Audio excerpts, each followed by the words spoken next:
வீடுகளில் விரிசலா நீர்க்கசிவா?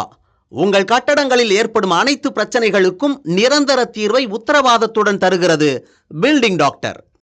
மழை வெள்ளத்தால் பாதிக்கப்பட்டுள்ள தூத்துக்குடி பகுதியில் தலைமைச் செயலாளர் சிவதாஸ் மீனா ஆய்வு செய்திருக்கிறார். ஆய்வுக்கு பிறகு செய்தியாளர்களை சந்தித்தார். அதனை பார்க்கலாம்.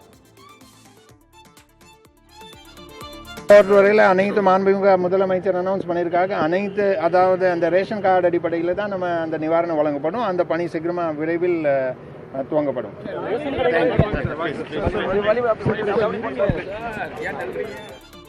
செய்தியாளர்கள் சந்திப்பில் வேற என்னென்னலாம் சொல்லியிருக்கிறாரு, எந்தெந்த பகுதிகளில் ஆய்வை மேற்கொண்டார் தலைமைச் செயலாளர்?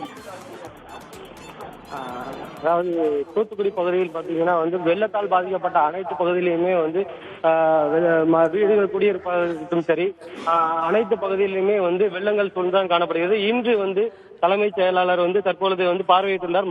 மரம், அந்தோனியார்புரம், குறிஞ்சி நகர், முத்தம்மாள் காலனி, 3ஆம் கேட் பாலம் என அனைத்து பகுதியிலுமே பார்வையிட்டு அப்பகுதியில் என்னென்ன மாதிரியான நடவடிக்கைகள் தற்போது எடுக்கப்பட்டிருக்கிறது என்பது குறித்தும் விளக்கம் கேட்டார். மற்றும் அவருடன் மாநகராட்சி அதிகாரிகள் மற்றும் மாவட்ட ஆட்சியர், காவல் கண்காணிப்பாளர் அனைவரும் இருந்தனர். மற்றும் என்ன மாதிரியான தண்ணிகளை வெளியேற்றுவதற்கான வழிகளையும் தேர்ந்தெடுத்திருக்கிறார் என்பது குறித்து ஒரு விளக்கத்தையும் அளித்திருக்கிறார்கள்.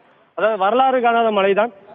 மேலும் கோரமலம் குளங்கள் மற்றும் அதன் சுற்றுவட்டார பகுதியில் உள்ள குளங்கள் உடைந்ததன் காரணமாகவே அதிகமான ஒரு வெள்ள நீர் என்பது ஊருக்குள் புகுந்து இவ்வளவு பெரிய ஒரு பாதிப்பை ஏற்படுத்தியிருக்கிறது என்பதையும் அவர்கள் விளக்கம் அளித்திருக்கிறார்கள். தற்பொழுது மேலும் இந்த நிவாரண பொருட்களுக்கு அளிப்பது குறித்தும் அவரிடம் விளக்கம் கேட்டு கொண்டிருக்கிறார். தகவல்களுக்கு நன்றி ராஜன். வீடுகளில் விரிசலா நீர்க்கசிவா? உங்கள் கட்டடங்களில் ஏற்படும் அனைத்து பிரச்சனைகளுக்கும் நிரந்தர தீர்வை உத்தரவாதத்துடன் தருகிறது பில்டிங் டாக்டர்.